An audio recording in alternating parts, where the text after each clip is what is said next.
आज के दिन के जो गेम थी पाकिस्तान और इंडिया की, जो सुपर 4 की गेम थी, वो एक दफा फिर बारिश की नजर हो चुकी है। तो इसका क्रेडिट मैं दूंगा जय शाह को, ठीक है, क्योंकि वो अपने आप को क्रिकेट का बादशाह मानता है जी। वो कहता है जी कि लो जो मैंने कर दिया है वही होना है, ठीक है। इस बंदे ने आके पूरे एशिया कप का सत्यानाश कर दिया है, ठीक है।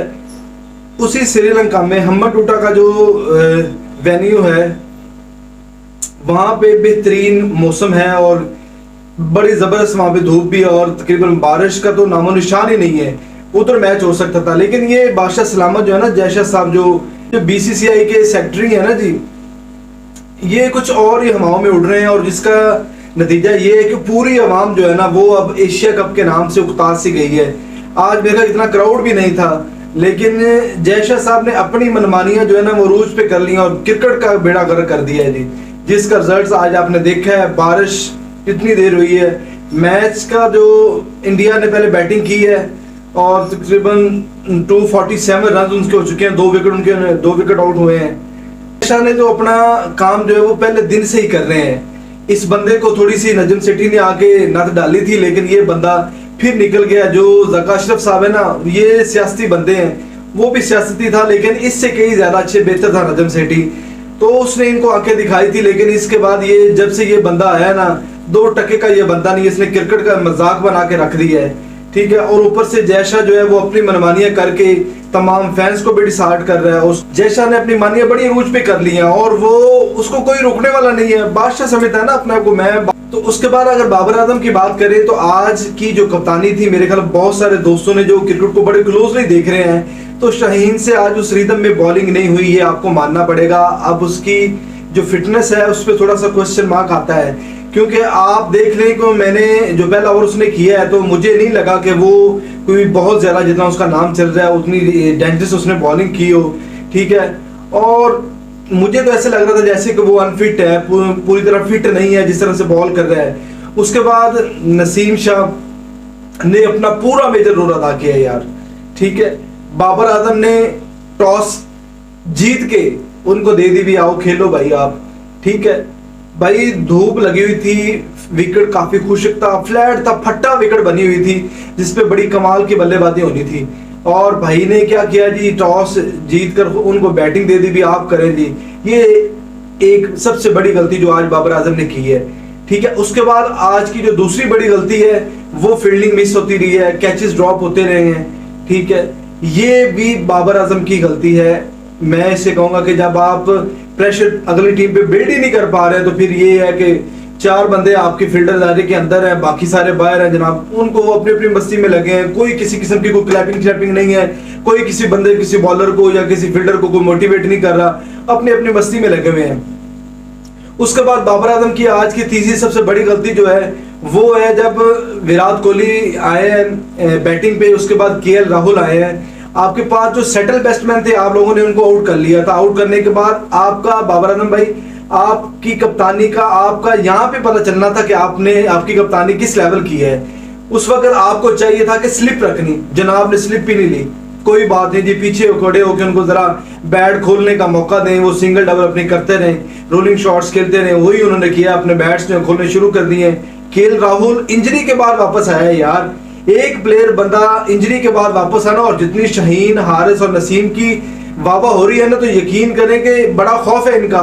तो खौफ क्या हुआ कि कप्तानी जो है वो सारे खौफ का ना उस पर मिट्टी डाली जा रही है, ठीक है। कप्तानी का काम होता है इस बॉलर को यूटिलाइज करना। केएल राहुल बैटिंग पे आया है, इंजरी के बाद आया है, तो आपने ऊपर स्लिप लेनी थी। स्लिप लेने के बाद आपने अपने मेन अटैकिंग बॉलर लगाने थे। आप ये ना सोचो जितनी आपको मार पड़ गई है, एंड पे जो ओवर होने थे वो देखे जाएंगे। शदाब के 10 ओवर थे ना, लेकिन आप इस तरह कर आपने इन पे प्रेशर बिल्ड करना था। जब आप प्रेशर बिल्ड करते, उससे 2 काम होने थे, एक तो आपका स्कोर भी रुक जाना था, और दूसरा काम जो होना था उससे आपको विकेट मिलने की काफी ज्यादा चांसेस होने थे।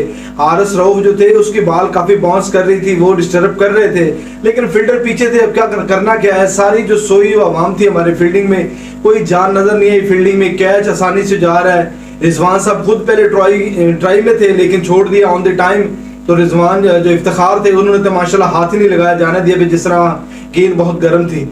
लेकिन इस तरह की गलतियां और इस तरह बार बार इस तरह की कप्तानी में आप देखें भी जो कमेंट्री कर रहे हैं ना, कमेंटेटर से बड़ा मैं कहता हूँ कि क्रिकेट को कोई नहीं जानता। वसीम वकार ये जो लोग हैं ना, ये क्रिकेट को बड़ा जानते हैं। तो वो बार बार यही चीज कह रहे थे भी नए आने वाले बैट्समैन पर प्रेशर डालने के लिए इनको स्लिप लेनी चाहिए, फील्डर अपने ऊपर रख के इन पे जरा प्रेशर डालना चाहिए, ताकि उससे आपको विकेट भी मिलेगा और आपका रन्स भी आपको मिलेगा। लेकिन उस वक्त बाबर आजम को कौन समझाए, सुबह से शाम हमने तारीफें करनी है, सुबह से शाम लो जी हारिस की, नसीम की, रऊफ की, शदाब की, हमने इनकी तारीफें कर करके तारीफों के पुल बांध देने। जो पाकिस्तानी मीडिया होता है ना, इनका काम ही ये है तारीफों के पुल बांधने हैं, और आगे रिजल्ट क्या होता है, जाके ठूस हो जाते हैं। जितनी तारीफें करेंगे उतने ठूस। और बाबर आजम को ये चीजें सीख लेनी चाहिए।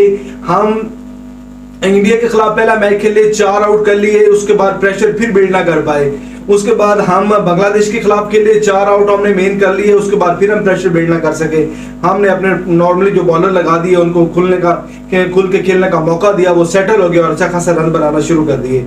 तो बाबर आजम साहब, जहां पे आपकी अच्छी मूव्स होती हैं, जिस तरह आप शाहीन को दोबारा लेके आए, वो आपका बहुत टर्निंग पॉइंट था, बहुत अच्छा फैसला था। इस तरह बाकी भी फैसले आपने ही करने हैं। तो आप अपने माइंड को जरा एक्स्ट्रा ऑर्डिनरी चलाएं कि यहाँ पे मैंने इस बंदे, ये नया बंदा आया, इंजरी के बाद आया, मैंने इसको पिक करना है, मैंने कैसे पिक करना है, ये आप पे डिपेंड करता है। आपने इसको कैसे पिक करना है, किसी और ने नहीं करना, ठीक है। और इस तरह अगर आप उनको रिलैक्स माइंड में दे देंगे तो फिर मेरे ख्याल में कुछ भी नहीं होना। मैच पहला दिन खत्म हो गया, आज मैच पूरा नहीं हो सका। कल मैच होगा 2:30 बजे पाकिस्तान वक्त के मुताबिक, यहाँ से स्टार्ट किया जाएगा, 24.1 गेंद से स्टार्ट किया जाएगा और 147 रन पे 2 आउट हैं। और उसके बाद भी तकरीबन इतने ओवर पड़े हैं, और मेरे ख्याल में जो उनके बैट्समैन खड़े हैं, कल अगर वो थोड़ी देर विकेट पे और खड़े हो जाते हैं, कुछ 10-15 ओवर निकाल लेते हैं, 10 ओवर निकाल लेते हैं रनिंग शॉट्स पे, एक आधी बाउंड्री पे, तो मेरे ख्याल में 350 का जो आंकड़ा है वो आपको स्कोरिंग बोर्ड पे नजर आएगा, जो पाकिस्तान के लिए काफी टफ होगा। अगर वेदर की बात की जाए तो वेदर काफी डिस्टर्ब है, और तकरीबन 96% बारिश है कोलंबो में। तो अभी वेदर का कुछ नहीं कहा जा सकता। ग्राउंड पूरी तरह पानी से भरा हुआ है, ठीक है। थोड़ी देर खुश्क हुआ था, बारिश थमी थी, उसके बाद फिर दोबारा बारिश होना शुरू होगी। थोड़ी सी ग्राउंड स्टाफ और प्लेयर्स गए हैं, लेकिन उन्होंने रिस्क लेना मुनासिब नहीं समझा कि हम आगे वर्ल्ड कप सर पे है, तो हम ये ना हो कि अपने प्लेयर्स जो है ना वो ज़ाया कर बैठे। तो ये अच्छी सोच है। अब दूसरे दिन सुबह मैच उसी टाइम पे होगा, और तकरीबन 26 ओवर इंडिया ने खेलने और 50 पाकिस्तान ने खेलने, और देखा जाएगा वेदर साथ देता है कि नहीं, अदरवाइज उसके बाद फिर एक पॉइंट हो जाएगा। तो बाकी लास्ट पे फिर आप सारे जयशाह के लिए दुआ करेंगे, अल्लाह ताला इसको थोड़ी सी हदायत दे। लेकिन हदायत इस बंदे को नहीं आनी, जिसके माइंड में शैतान होता है ना, उनको हदायत आ ही नहीं सकती। तो इन्होंने पाकिस्तान के खिलाफ, पाकिस्तान के क्रिकेट को नुकसान पहुंचाने की हर वो मुमकिन कोशिश करनी है, चाहे जो मर्जी हो जाए। मैंने आपको कल भी बताया था कि इन्होंने एक्स्ट्रा डे पाकिस्तान के लिए रखा, तो दोनों टीमें जो श्रीलंका और बांग्लादेश, इन्होंने कहा जी ठीक है जी, हमें कोई इतराज नहीं है जी। उम्मीद करता हूँ वीडियो आपको अच्छी लगी होगी। अगर वीडियो आपको अच्छी लगी, अपने दोस्तों को टैग कर सकते हैं, शेयर कर सकते हैं, और चैनल को सब्सक्राइब करना ना भूलिएगा, और पेज को फॉलो करना ना भूलिएगा। अल्लाह हाफिज़।